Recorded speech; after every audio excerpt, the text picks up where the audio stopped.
আবুল আমার বন্ধু। স্কুল জীবনে প্রায়ই ক্লাস ফাঁকি দিত। রোজ দেরি করে ক্লাসে আসতো, পড়া পারত না।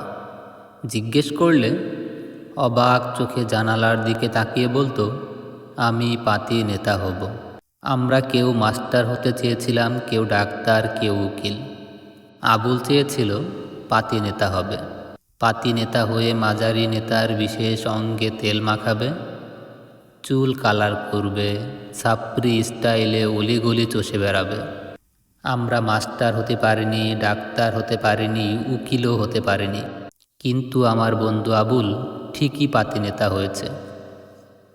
আরও গোটা 10 রাজনৈতিক সহযোদ্ধা নিয়ে এলাকায় ওপেনে বিড়ি ফুঁকে, চিপায় গিয়ে গাঁজা টানে, মাঝে মাঝে কোথা থেকে যেন ফরেন মালও জোগাড় করে। আমরা বাকিরা 9টা 5টা অফিস করে ক্লান্ত শরীরে 1000টা আক্ষেপ নিয়ে বাসায় ফিরি। কিন্তু আমার বন্ধু আবুলের কোনো ক্লান্তি নেই, লজ্জা নেই, আক্ষেপ নেই।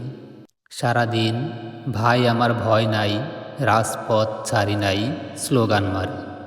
রাতে শুভ জন্মদিন প্রিয় অভিভাবক লিখে নেতার জন্মদিনের উইশ করে। আমার বন্ধু আবুল ফ্রিতে সিঙ্গারা খায়, কোক খায়, সমোসা খায়।